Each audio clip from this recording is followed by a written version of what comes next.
Hey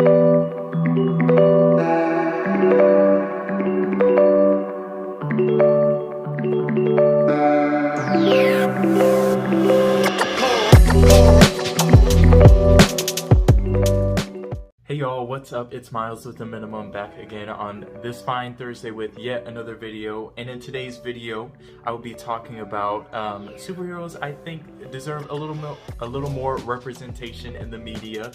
As we all know, Marvel movies are definitely the thing right now. Everyone's very familiar with the MCU, I'm sure. But I still stand by DC. I'm more of a DC fan. I grew up watching Justice League Unlimited, Batman the Animated Series, Superman the Animated Series, all those things. And I just, I feel like DC could do so much more and do so much better. Like, y'all really wasn't giving, like, when I feel like it could help them, you know, be more competitive when it comes to competing with Marvel in terms of movies or shows. But yes, that is what I will be talking about today. But before I get into all that, I did want to go ahead and once again plug my Instagram. I did just make a new Instagram. Miles with the Minimum.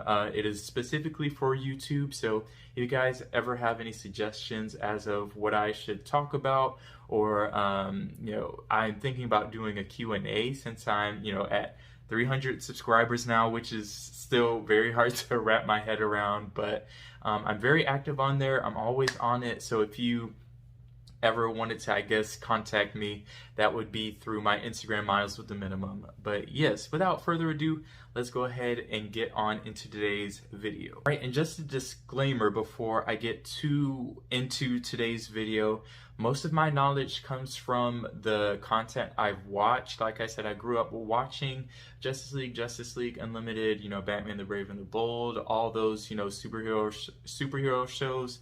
I wouldn't consider myself a casual fan because I have read some comics and I have, you know, done a lot of research, more than some people, but I do still have very limited knowledge. So if I do mess something up, please let me know in a respectful way, please.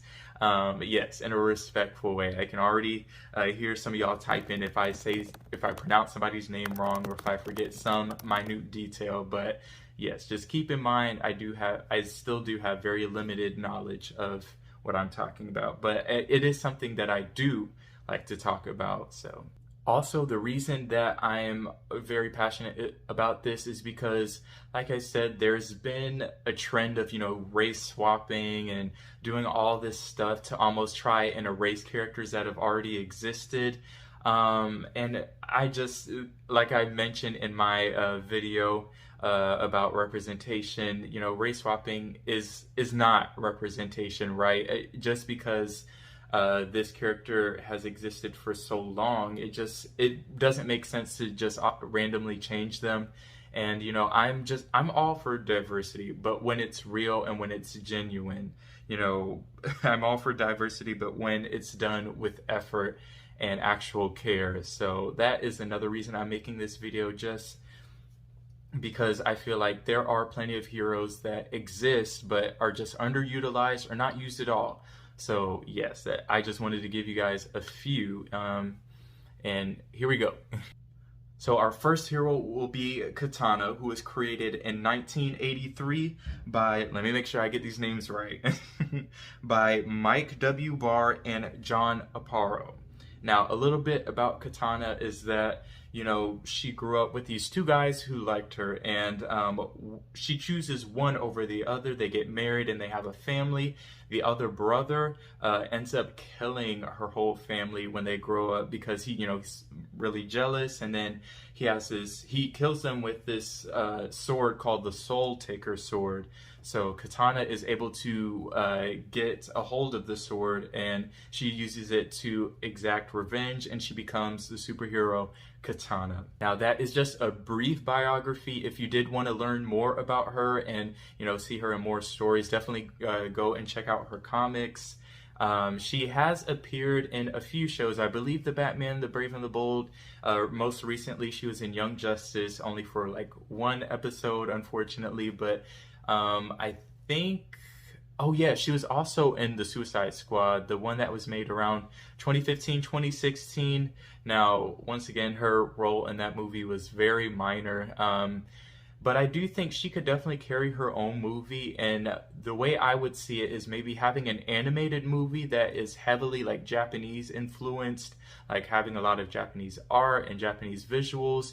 I would definitely say there's a healthy like American appetite for Japanese culture, and I think that would make the movie like a very that would make the movie very solid if it had strong animation as well as voice work and action. I could also see Katana with a video game. I think that would be pretty cool. I mean, a lot of a sword slasher, you can't really go wrong with like a sword slasher. So as far as her ability, she doesn't have any powers, but she is highly proficient with, well, a katana. And she's acrobatic. She's almost she would be I wouldn't say like a spy movie, but kind of giving you Black Widow, but with the sword. And then she, not only is it a regular sword, but it's called the Soul Taker sword, and it takes the souls of the people she defeats. And I think that would be really cool to see in a movie or a video game.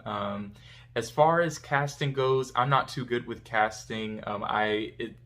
I forget a lot of celebrity names, but if you guys have anyone in mind, drop it in the comments. And next heroes I would like to discuss are kind of, I wasn't sure if I should separate them or put them together, but I decided on putting them together just because they complement each other so much. And that would be Icon and Rocket. And they were created by none other than Dwayne McDuffie, MD Bright, and then I believe that is Dennis, Kowan. I hope I said that right, Dennis. And they were created in the year 1993, and they debuted in Icon #1. Now, a brief bio about Icon is he's an alien from another planet, very similar to Superman, except he crash lands in a cotton field where he is introduced to African Americans during the time of slavery, and he dons the identity of a African American because I believe it's his ship that gives him that ability. So he crash lands there. He becomes black, and then he lives through all these events, but he ends up hiding his powers. And it isn't until he meets Raquel where he decides to become a superhero. And Raquel is Rocket, who he also inspires to be a good person, and they both work together. I feel like this would be a strong movie because they complement each other so well. And also I'd say they exemplify Black excellence. Not only are they superheroes, but Rocket, she wants to be a writer. That's her dream job. And then we also have Icon, who's a lawyer, and he's like self-made. He's a billionaire. I do think it would be a really good movie for the culture to see two Black characters who aren't doing something that we're usually stereotyped in. They're both doing something that's different from the norm, I guess. Not to mention their abilities are like super cool. Like Icon, he is very similar to Superman, but he does have other abilities like, energy projection, and he can also create force fields, and that's Rocket's ability as well. She gets a belt that he brought from his home planet that can allow her to create force fields. She can fly, and she can also absorb kinetic energy, which I think is just such a cool ability. For example, I don't know if you guys remember in Black Panther, if he gets shot or damaged enough, he can actually use the energy he absorbs to make, I don't know, like, what am I trying to say? I guess he can use that kinetic energy to like make explosions and stuff. I don't know how to word it, but basically that is Rocket's ability. She can absorb kinetic energy and then use it to fly and fight crime, from lacking of a better term.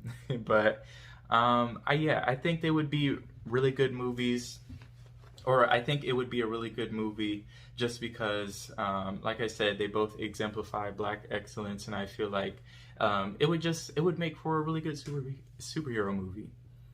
And also, shout out to Young Justice. I love that show, but they are the ones who actually introduced me to these characters. Now, I had heard of Milestone and I had seen them before, but it wasn't until Young Justice where I learned who they actually were.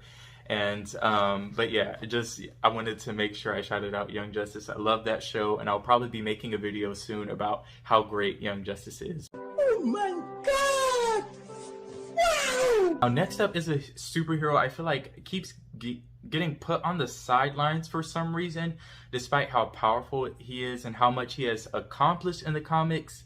I feel like we just don't see him enough. Like video games, shows, and movies, like there's just been not very much about him, and that would be none other than Kyle Rayner. If you're not familiar with Kyle Rayner, he was created by Ron Mars, Daryl Banks, Bill Willingham in the year 1994.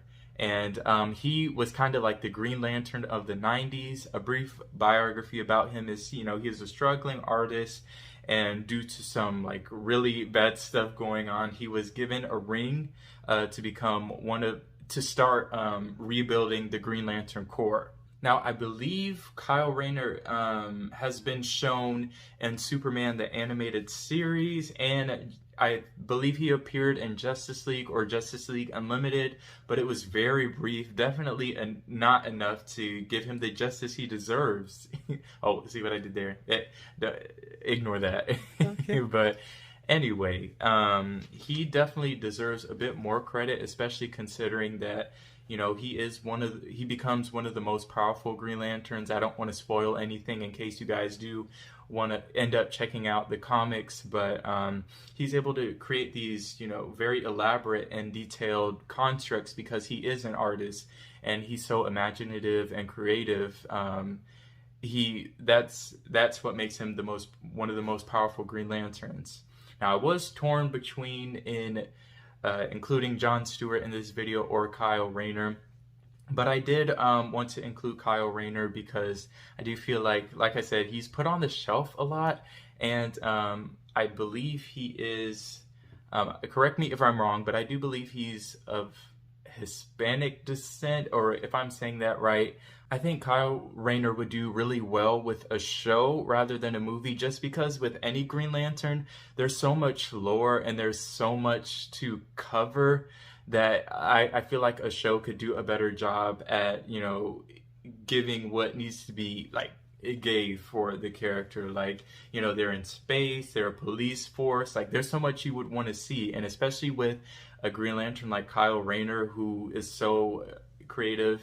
I think having a show with, you know, dedicated artists and dedicated directors and writers would really do well for him, and I do think people would check it out. Especially, I mean, of course you could include like maybe Superman, or maybe you could include other Green Lanterns like Guy Gardner, John Stewart, but yeah, I think he would do really well with a show rather than a movie. I am going to go ahead and end today's video here. I'm still testing the waters as to what I want to talk about on my channel. I definitely don't want to get too all over the place, so this video is kind of like an experiment to see if you guys want more, you know, superhero content. But yeah, of course, if you want, you know, more, let me know in the comments. Let me know, like I said, on my Instagram, what you guys want me to talk about, what you want to hear. But just to remind you guys, I love talking about music. I love talking about superheroes. I mean, I love talking about any issues or things that are going on in the media, pop culture, stuff like that. But I am very passionate about talking about, you know, superheroes and like sci-fi and stuff like that.